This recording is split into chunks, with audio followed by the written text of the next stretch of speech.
Oh, Here we are with Preacher Leela and the Book of Wisdom, Ishupanishad discussion by Swami Rama, and with a little luck, here we go.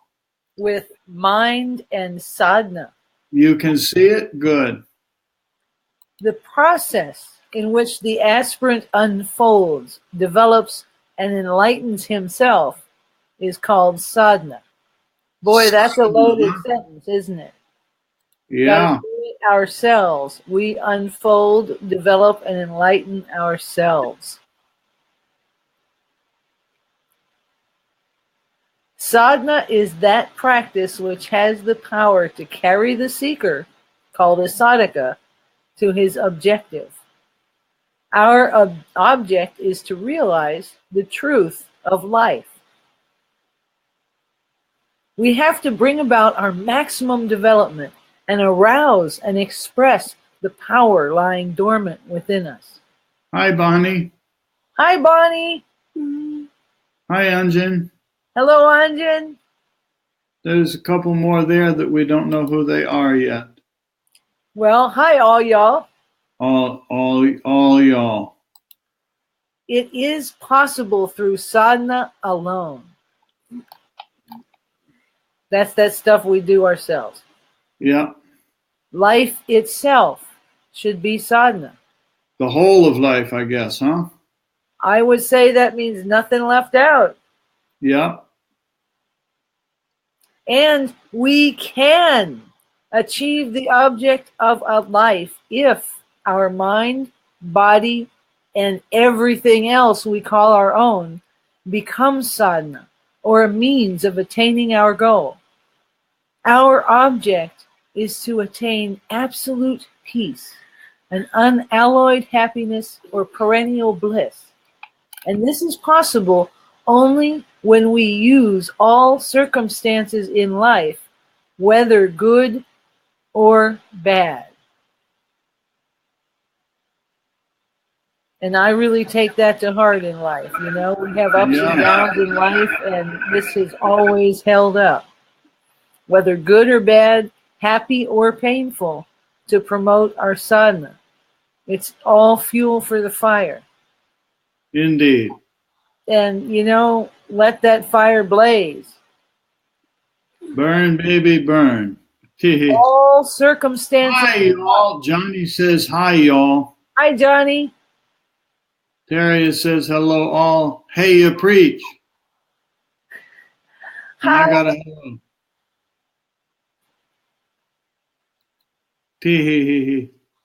Wave again. There's a full screened wave. Okay, carry on. Enough of that silliness. Yeah, because you know, the silliness is included, but everything else is included here too. All circumstances in life cannot be made to suit us. That's the truth. But continuous sadhana makes us feel that the condition which is hostile to us at present is in fact an opportunity for advancement on the path. Sounds right, huh? It sounds right on the money to me. Says the preacher who just got out of the hospital again. From a very painful condition. Yeah. And, you know, it's all sadhana. Sadhana leads to concentration. And concentration leads in turn to realization.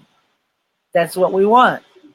When a sadhaka tastes the bliss of realization, it's a whole heck of a lot better than ice cream, and all his doubts are resolved. And only then, absolutely unshakable faith takes root in his heart. Until then, there's always a little bit of a doubt. Yep.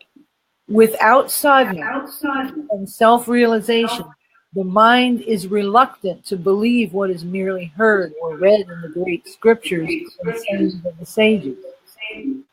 Besides, what is the use of mere belief when it cannot be a lifelong guide to us? So on the basis of all given me by study and sadhana, I can declare that the life of sadhana is the best life, and that the end of sadhana is the beginning of life's goal. I can attest to the first part of it, but not the second. We are on this shore, and sadhana will take us to the other shore. In undertaking certain work, we require the means and the power to use those means to complete that work.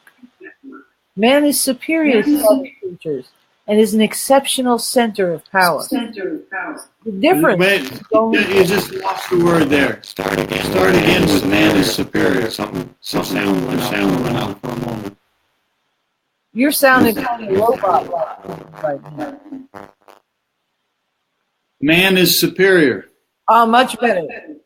Man is superior to other creatures and is an exceptional center of power.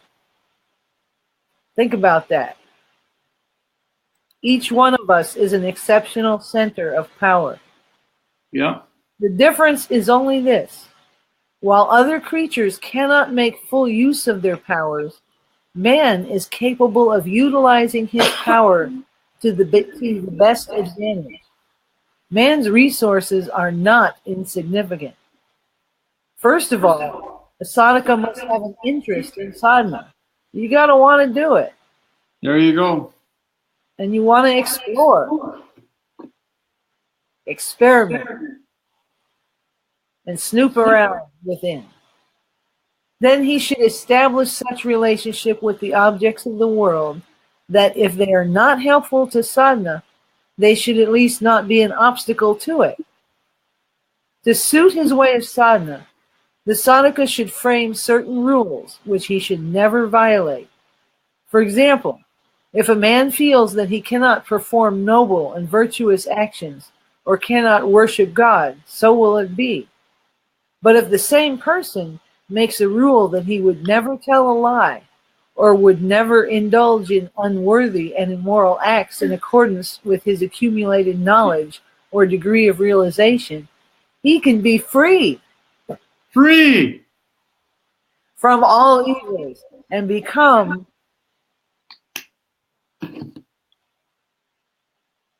in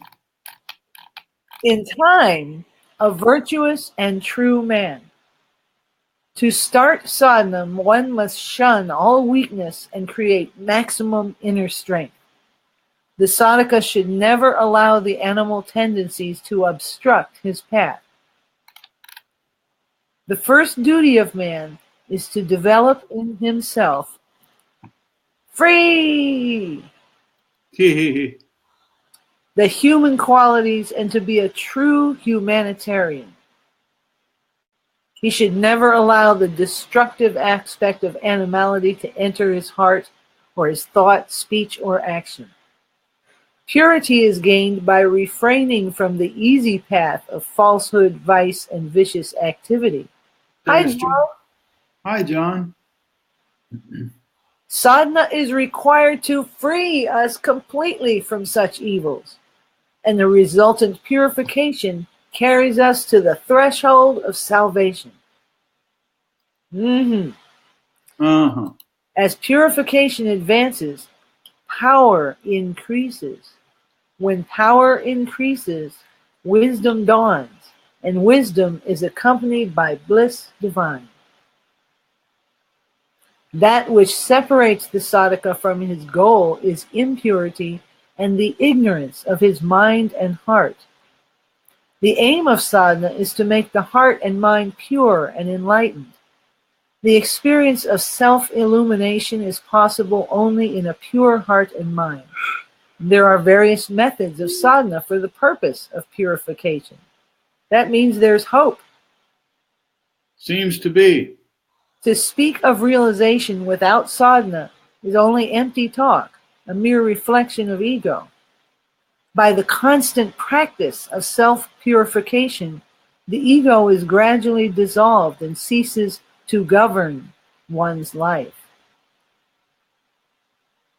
Think about that. A life governed by ego or a life governed by something higher. In the triangle of life, whose three angles invite effects for harmony, the key angle is the antakarana, the inner being of man. All of the actions of this wide world first take place in the subtle world of thought. You think it first, or the signal is sent first. Maybe it's not a thought in words, but there's a thought first. The antakarana of man constitutes his subtle world. Anyone who gains entry into this subtle, formless world and becomes acquainted with its ways and methods can control the activities of his internal and external life and is thus enabled to achieve that for which he was born. In the sacred books of East and West, the antakarana, or inner being of man, has been described at length. In Western philosophies, owing to the lack of adequate knowledge of sadhana, discipline, it has not been analyzed properly. But our sages, rishis, have given a very beautiful description of it on the basis of their personal experience. The Upanishads and other books of wisdom have dwelt upon various forms of mind and emphasized its strict control. In yoga philosophy, the system of sadhana for controlling mind, intellect, and ego by merging them into consciousness, chit, and its attributes has been scientifically elaborated. Antakarana means that which works within. Just as we have five senses for the perception of gross manifestations, so we have other, subtler functions working within. The four functions of the antakarana are mind, manas, intellect, buddhi, consciousness, chitta, and ego, ahamkara. Manas is that which questions whether we should do a certain thing. It is the doubting function. Buddhi, intellect, is the function which classifies, discriminates, and decides that we should do a certain thing. Chitta is the storehouse of subconscious impression from past experience and comes into play, for example, we begin to brood and enlarge the sphere of resolves and counter-resolves. Brooding. The ahamkara, ego, is that which gives our consciousness a feeling of I and mine.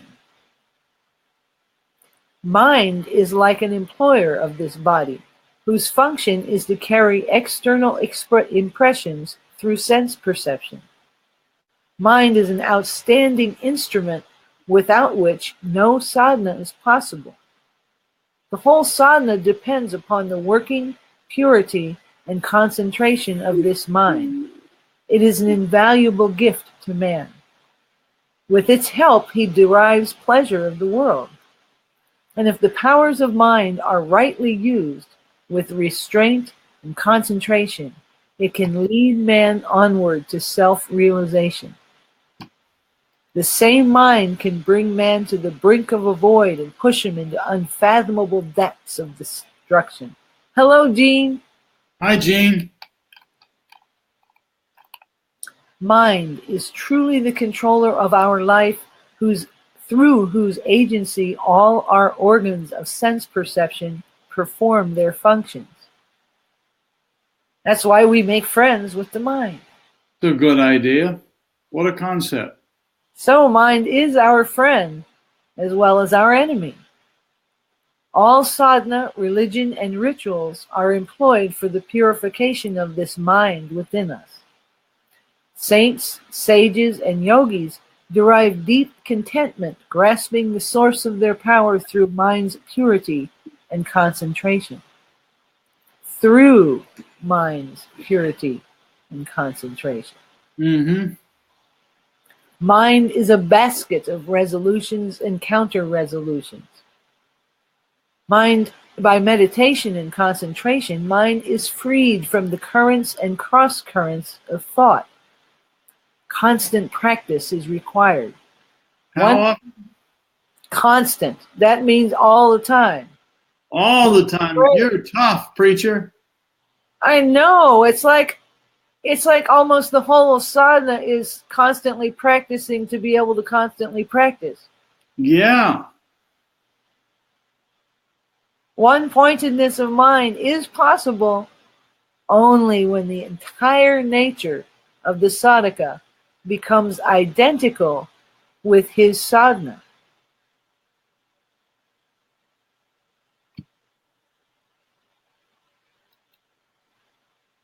I had to think about that for a minute because that's really What'd nice. you come up with? Well, Leela. Leela is not an object, it's not static, it's a flow. Uh-huh. And that's sadhana is a flow. It's not. So the entire Leela becomes sadhana. Yeah. And the entire sadhana becomes a Leela. Yeah, that's nicely said. And so when it holds that kind of holds up when you can reverse it like that. Yep. Seems to. That's nice. We must recognize the necessity and inevitability of sadhana, or else it becomes a burden because the mind loses interest in it. That's why it could be a play and an adventure. Leela.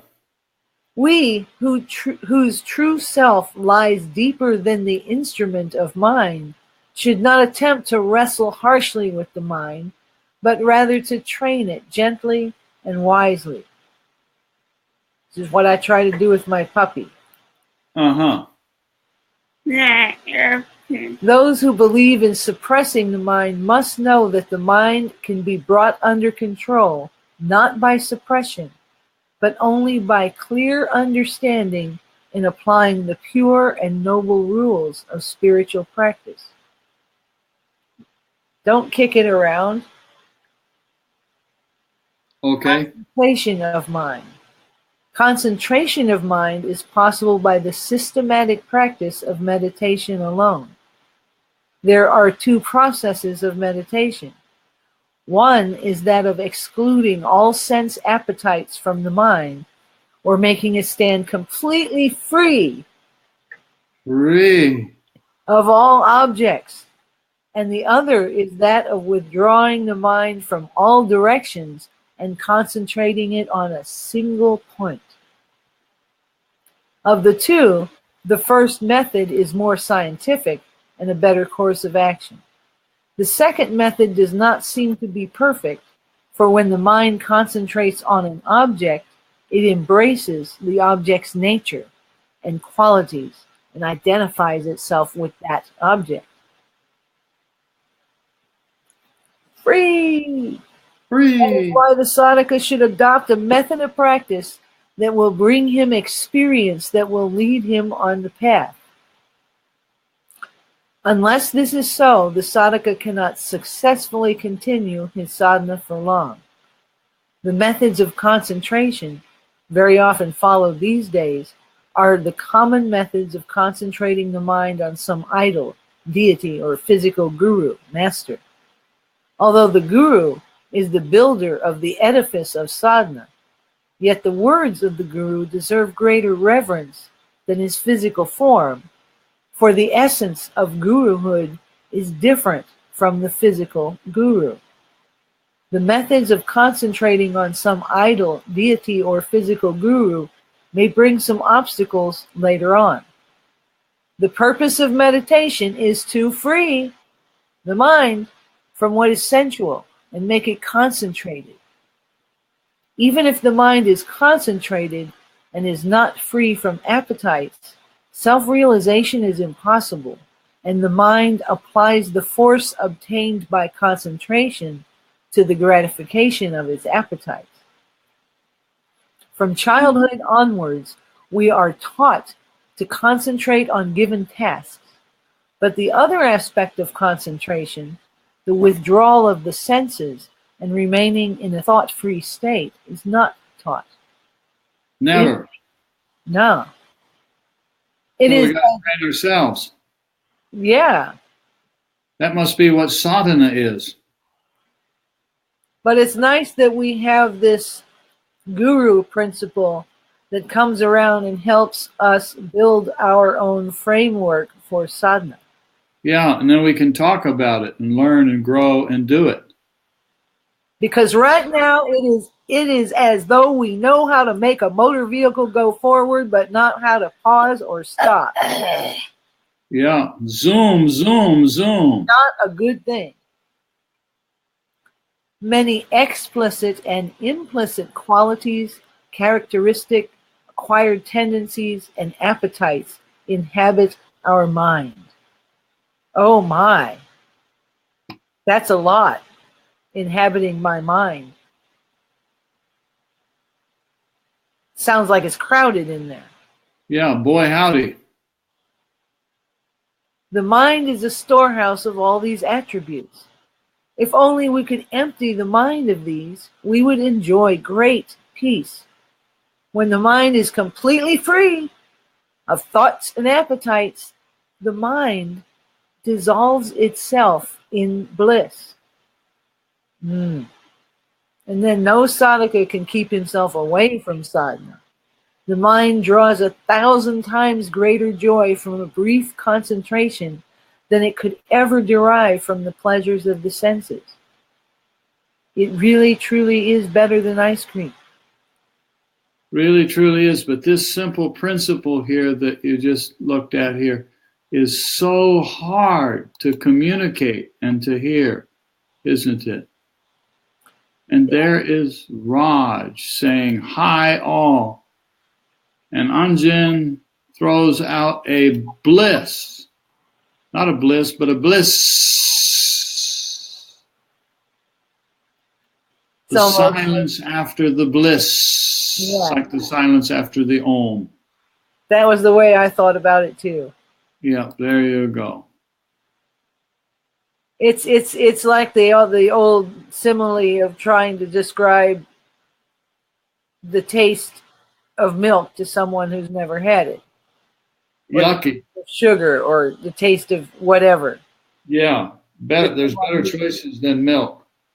I know that's just the simile that's so often used. So that's the one yes. lodged in the chitta. Or the sweet. You know, and if one has never had it, you can't describe it to that person. You can only say, wow, it's really good. You got to try it for yourself. It's like mangoes. Yeah, and I mean, I was 16 years old before I even knew what a mango was. I think I was older than 16, much older. And then I saw this mango, and I'm like, what is that?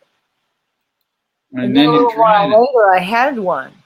And then you said, I'm glad I got 2 of these trees in my front yard.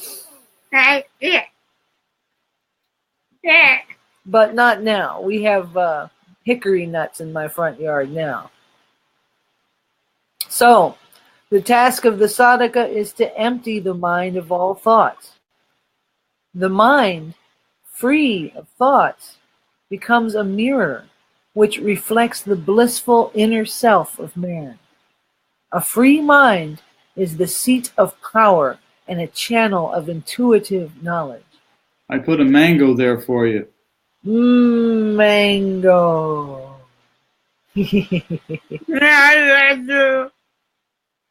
That was a good mango. And it was even colored sort of like a mango. A little bit. How is it that the flute sends forth such sweet melody? It is because the flute is all vacant inside. Why should we not make our mind ready to receive the songs of Lord Krishna? How to make the mind thought free. Oh, that's the Lord Krishna of the Bhagavad Gita, by the way, which is a symbol for the absolute, formless, pure consciousness. Yeah. That is known as bliss. Blissful. How to make the mind thought free.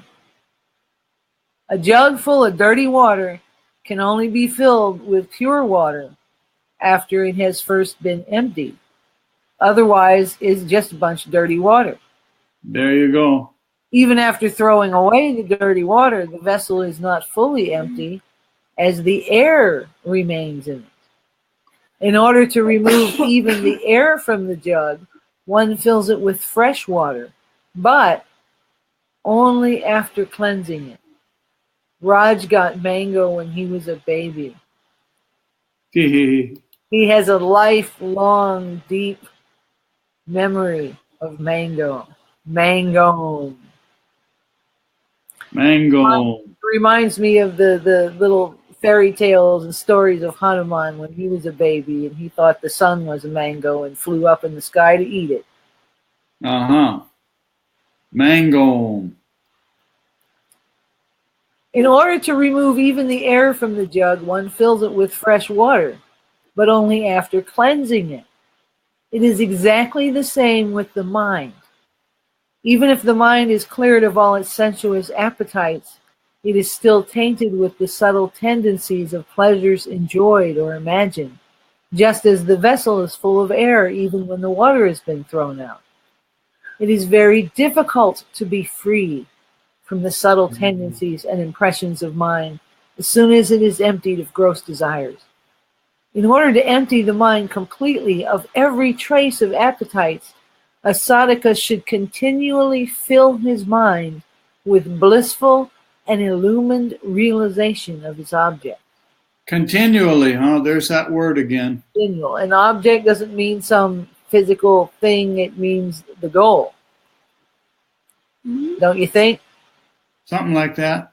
Some of the primary rules of sadhana are as follow. Okay, here you all. Here's the rules. Here's the rules. Number 1, at a fixed time, it doesn't say when, it just says a fixed time. That means same time. In the serenity of morning and evening. That's pretty open. The sadhaka should daily sit silently in some quiet place. The greater the solitude, peacefulness, and purity of the place, the greater the concentration of mind. Number 2, any asana, posture, which provides a steady and comfortable position should be used daily for practice at the appointed time. See rule number 1. Number 3, the seat should be comfortable and not be hard ground. And don't be sitting on the concrete floor either. Unless you got a blanket cushion under you. Now, if one sits cross-legged, a cushion or folded blanket may be used. Otherwise, one may sit in a straight-back chair. Number 4, the head, neck, and trunk should be aligned. Hello, Maridel. Hi. Number 5, the anus should be contracted, mula lock, and held contracted during the meditation. That's an awful long time. That's a long time. For those who have not played with that much, you'll notice that you probably cannot hold it for very long and that it will gradually release on you, maybe even after only a few seconds. But those few seconds can be very, very helpful in concentrating, gently concentrating the mind. So if it's not the length of the hold during meditation, this is just me speaking, don't get bent out of shape over it, but there is something to it. There's a value to one little effort of contracting the mula bandha. If you're not doing that, give it a try.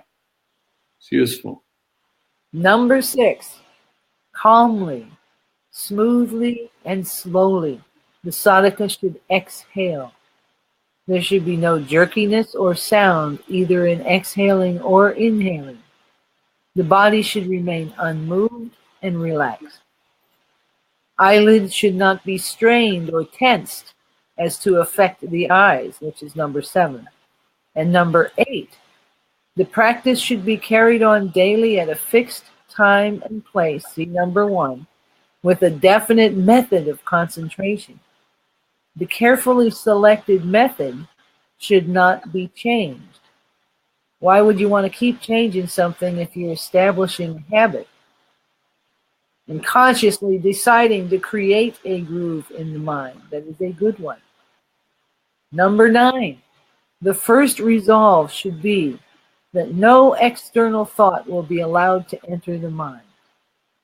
Now note here that this is a tricky comment, because if we misread the comment, we can think this is suggesting that we suppress or repress thoughts and emotions, and it's not saying that. The concept here that he's talking about entering the mind, notice how in your mind field, just when you sit with your eyes closed, the way it seems that a memory of a mango or a person seems to be coming from somewhere else, and it seems to be coming into your mind. And then we get caught up in it. If it's a donut, it catches it. If it's a mango, it catches it. If it's a mantra, we follow it. But notice in your own experience, it's a very, very easy principle to experiment with, just by closing your eyes for a moment and noticing that, wait a minute, there is something to this notion, that an idea or a thought or a memory appears to be coming into my mind field from somewhere. That's all he's talking about here in saying no external thought will be allowed to enter the mind. That's what it's talking about. It's not talking about suppression. It's saying I will not allow this to come into my active mind and engage me. That's the principle. And if you ponder on this and you look inside, you'll see you already know this. It's not new information. Well, the preacher has to say, those external thoughts, they might come knocking at the door of my mind, but I don't have to answer it. Yes, exactly.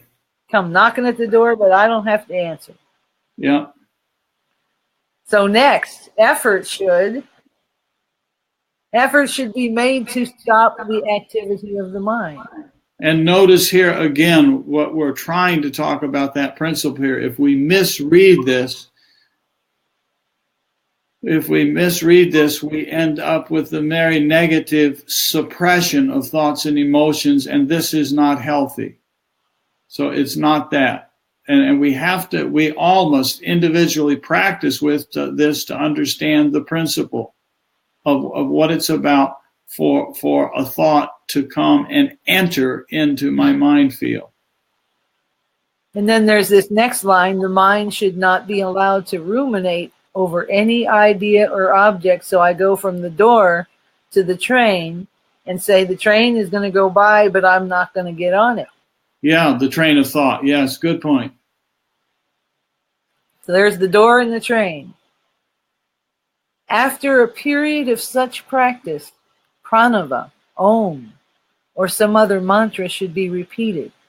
This fills the mind with an ecstasy of its spirit. The mind should be repeatedly brought to concentrate on the meaning and spirit of the mantra.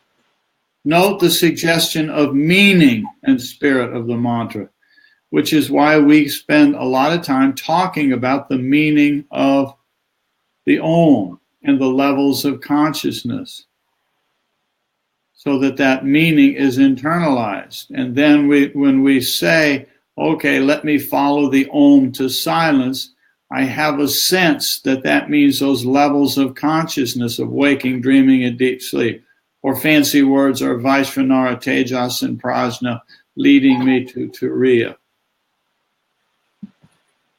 So some mantras are useless either because they are so difficult that they make the breathing irregular, or because the student does not understand the meaning. And then you can't contemplate it and get the bliss. Yeah. The mantra should not be repeated without understanding its meaning, number 10. Before repeating the mantra, the student should be fully convinced of its importance. It should be repeated with meaning and feeling.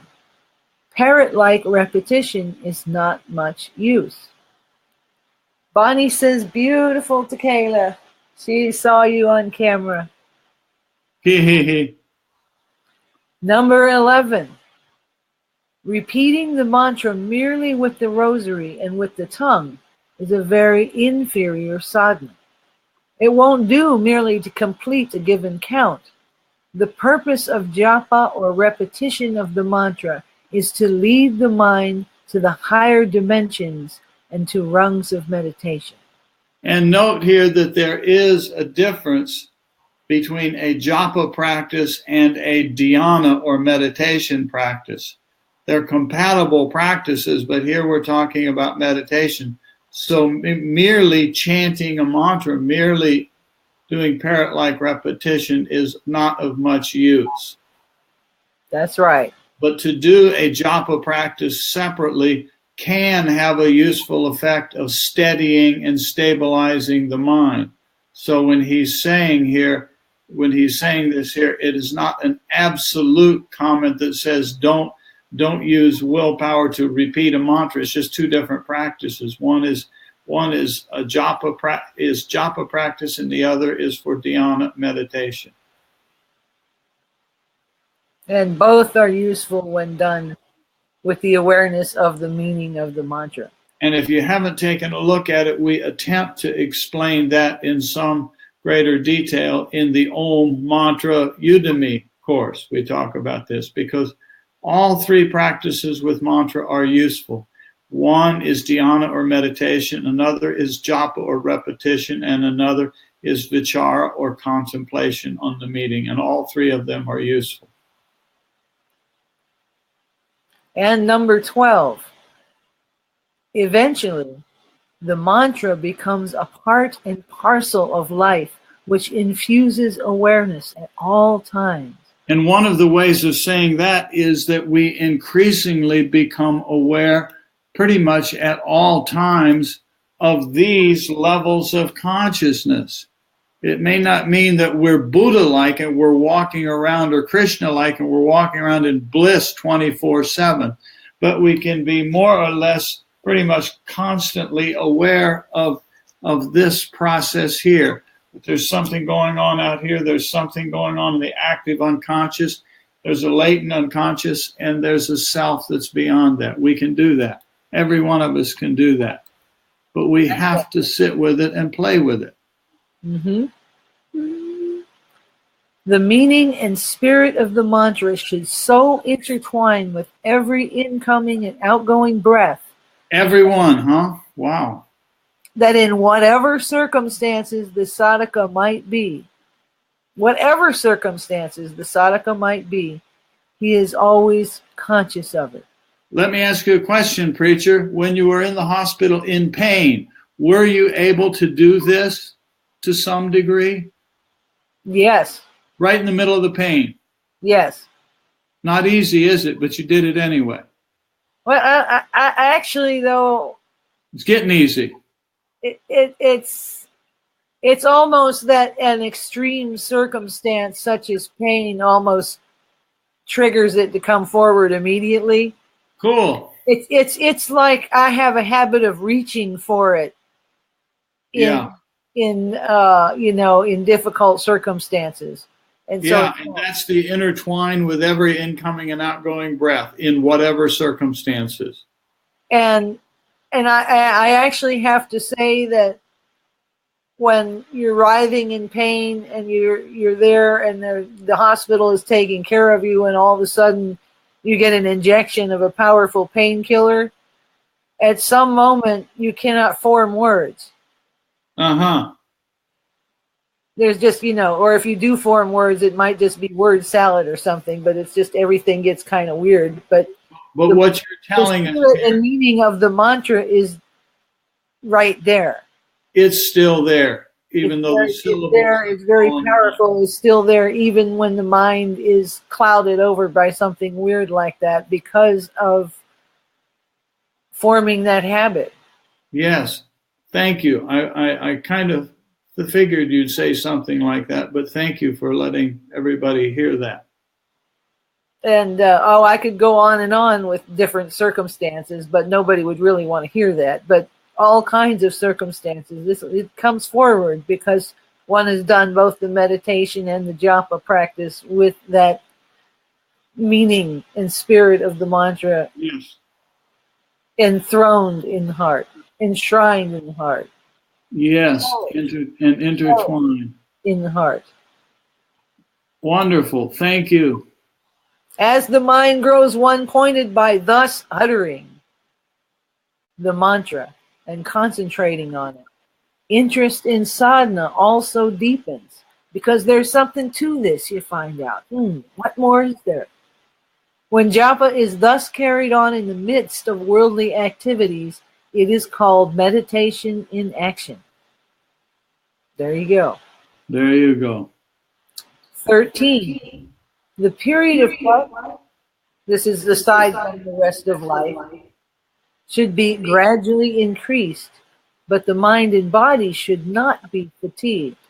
I'm going to tell you guys a little story here. I almost want to be reluctant to do it, but I think there's value in it. I was having a retreat in Rishikesh in India at the ashram, a month-long retreat. And one of the long-time #1 leaders of Swami Rama's Himalayan Institute in the USA was traveling through. And I recruited him to come in and speak with our group of people there for the retreat. And just as a Q&A. And I thought it would be useful. And when somebody like that was around, I would often grab them and say, come respond to some people. And to my absolute, I don't know what to call it, shock and amazement and shock, probably shock is the bigger one. Somebody in the group asked this fella, would you please comment on meditation in action? This that we just read here, number 12. The shock to me was, he said, there is no such thing. Now, this is a man who had been a leader in this institution that Swamiji had founded to teach these principles. And this was one of the leading teachers in that institution. And in his opinion, when somebody asked about practicing meditation in action, he sat there literally. I wouldn't have believed it if I had not heard it myself. He literally told the person there is no such thing as meditation in action. I myself was waiting for the punchline. I was waiting for some further explanation that would go along with that would get the comment to make sense, and it simply was not forthcoming. It just was not forthcoming. And it was a part of what made me realize it's no wonder that it happens sometimes in institutions where people are busy organizing retreats and seminars and workshops where the leadership are not doing the practices. And where I had myself sat in rooms of 100, 200 of students and Swami Rama saying, none of you understand what I'm teaching you. And then to sit there a few years later and have watched this happen in front of me in a retreat in our Rishikesh ashram and hear this man tell a person there is no such thing as meditation in action. And I'm not saying that to say something negative about a person who's not here in the conversation to defend himself. It was a situation that happened, and I paused. It caught my attention. We went here, and there is a tremendously, tremendously important point here, and that is that part of what we're talking about here with this constant awareness that we've seen a couple times in here is do this, as it says there, carried on in the midst of worldly activities is called meditation in action. It is a absolutely profoundly useful practice. I mentioned this earlier. I think today it came to my mind. I'm noticing the enrollments in all of our Udemy courses, and I find it frankly a little bit heartbreaking that the two least enrolled courses are the one on jnana yoga, the yoga of contemplation, and the Om mantra course, which are actually, in a sense, probably the two most important. And so for those who are listening to this or with us here, if you have not gone through those two, I urge you, I beg of you, please go through this stuff, Keep it very simple, very practical. It's what's contained here in this simple sentence in number 12. Carried on in the midst of worldly activities is called meditation and action.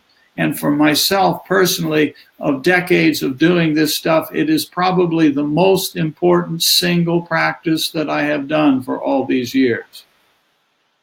And I'll be quiet now, preacher, but I just wanted to interrupt on this comment about meditation and action. And I hope the comment sinks in to everybody. And it's not my intent to bash a person who I have very warm, high regard for, who's not here to talk about it. But it does show that it's possible to pass this up, and we do not want to. It's yes, well said, preacher. It is very, very easy to pass over this stuff, to overlook something, and with all of the data to see what is and what is not important. And this is an extremely useful and important principle here. It is the absolute key to successful sadhana and householder life. Yeah, in everybody's life. So carry on, preacher. Number 13, the period of, we did that one. And number 14, in one's external life, those deeds which are not helpful in the path of progress will become evident and can be discarded. Energy should not be wasted unnecessarily. The cause of hindrance should be watched carefully and eliminated with sincere effort. Truthfulness, sincerity, faithfulness, and one-pointed devotion are helpful. Very helpful. Yep. Number 15, eliminating profane thoughts leads to a purified mind. And this doesn't mean eliminating just the profanity. Profanity may not even be a problem. Profane to me means more of the thoughts that aren't in the spirit of the mantra and relating. Those that are not about Atman or center of consciousness. That's all it means. Or related to this to actual sadhana as I am watching my mind do this. I am watching these thoughts go by. You're in the process of observing ourselves. Self-observation. Yes. That's useful, but self.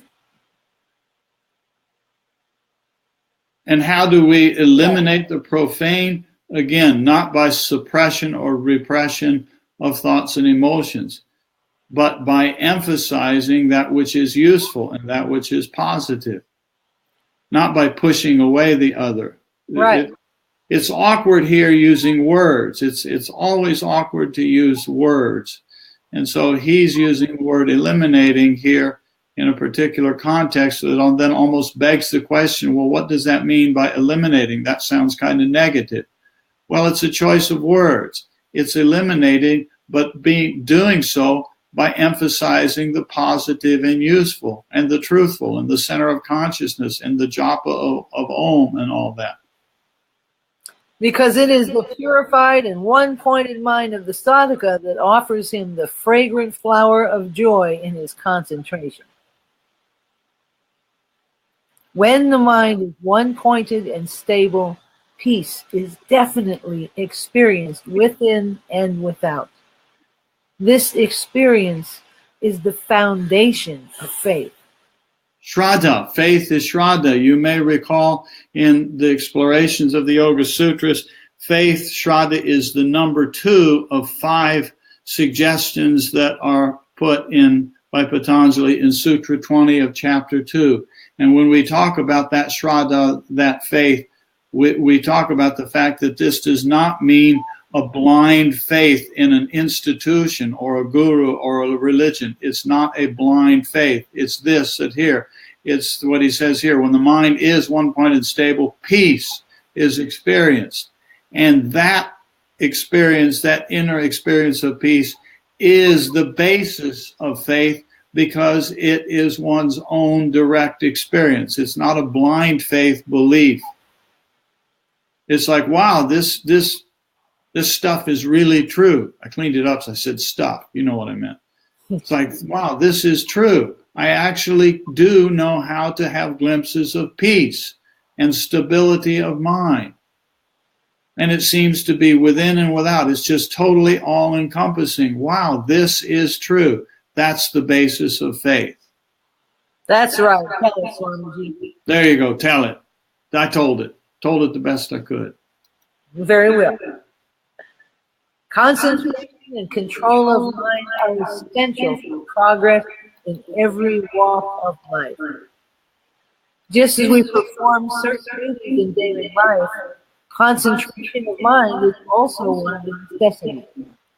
So every thoughtful person, for the sake of a fully developed and concentrated mind, must adopt a system of sadhana. Yeah, and I want to respond here briefly to Anjan. I know these are relatively new, but I also know that there are over 31,000 students enrolled in these courses. And it's a little unfortunate to me that the average enrollment is in 1.4 courses. The vast majority of people have not even enrolled in number 2, let alone number 10. I'm not intending to complain like that. I'll use Rojo as an example by comparison. She is a follower of these movies that are the Marvel comic book movies. Is that what they're called? Marvel movies? You know, the heroes? You know what I'm talking about, Leela? The superheroes? The superhero movies. Yeah, superheroes. She's a follower of superhero movies.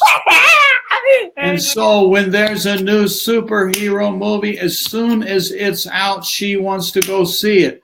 So she dragged me out a couple days ago to see this new superhero movie. And it's one of the most ridiculous wastes of time that I have ever seen in my life. It's just absolutely ridiculous. Total, complete violence with no reason. I'm not complaining about Rojo, but I'm saying she has a passion for these superhero movies. If someone has a passion for this stuff that we keep doing, when Swami Rama would write a new book, I wanted to see that book immediately. As soon as it came off the printing press, I wanted to see it. And there's good stuff. It's in that spirit. I'm not trying to tell anybody what to do, Anjan. I've been at this a long time, and I am well aware, I'm sorry to tell you this, I am very well aware that an extremely small number of people will do anything. Most will not. Anyway, that's my 2 cents worth. That's the spirit of that. And following in that spirit, indolence and laxity are great obstacles in the path of enlightenment. People just don't do the sadhana. Wonderful, wonderful people who I care for. And I try to think, how the hell can I explain simple principles to people? I do my absolute best. I watched Swami Rama. I'm not a guru salesman. I've never tried to sell him or me or anybody. But I watched it happen myself for years, where people would not listen, including, for example, the man I mentioned who was the leader, one of the leaders of the institution, who told people in a retreat where I was trying to get people to do these practices with constant awareness. And the man came in, and I introduced him nicely, and he told the people there's no such thing as meditation in action. It's very, very unfortunate. Obviously, the man didn't read this book or chose not to follow it. Okay, I'll be quiet now. Indolence and laxity, preacher, are great obstacles in the path of enlightenment. Sadhana is enhanced by a well-regulated life and by moderation of diet and the pursuit of pleasure. It didn't say to quit eating and never have any fun. Moderation. Yeah. Thoughts are strengthened by study and the company of wise and saintly persons. Then the vine of sadhana blossoms and fructifies. Tireless and ceaseless labor is the splendor of life. Everything is possible with constant and sincere practice. You can't even do it without meditation and action, because you got to bring it all in so that it's all practice. And then you're doing it all the time. By practice, we can awaken our true nature, bringing it out from the depth of forgetfulness, and can enjoy and give expression to the feeling of bliss in every direction of life. The life of sadhana is the only true life. Beautiful thought, huh? Give expression to the feeling of bliss in every direction of life. That means it'd be spreading like a virus all around. There you go. Iron Man. That was the movie, huh? Yeah. Well, hello, Julie. Well, Johnny, you go take in this, what's it called? Something Justice. Go watch the movie and then write to me. I'd love to hear your opinion on this movie, and if you think that it's consistent with the kind of theme of the Iron Man movie. I'd be curious to see what you think of it. Not that it's terribly related to this, but I would be curious to see. Although it's kind of fun, you know, we have these functions of mind, and when we're not identified with them, they are instruments and they are obstacles, or they are superpowers in the path of sadhana. We all have superpowers. We're all superheroes. Yeah. Who are sadhana. Your video just froze, Leela. You want to restart? Restart. We're at the end. We start to say goodbye. She'll be back momentarily. Any moment now she will be back. Here she comes, popping in. We don't know why this happens, but if she just hits the refresh key, comes back quickly. Y'all. There we go. So, all righty. So yeah, when we do sadhana, we're superheroes, using our superhero powers that we get when we have clean pictures. Yes, Nicholas, League of Justice or something like that. There are mostly plenty of violence. Anyway, I don't need to get on a soapbox over that. It was just a reminder of I meant it as a reminder of when one is one-pointed. When one has a passion, we'll do anything to get it or do it, experience it. And we can have or do the same thing in relation to sadhana. That's all. That's right. We'll have to have our own League of Justice, superheroes of sadhana. Whatever.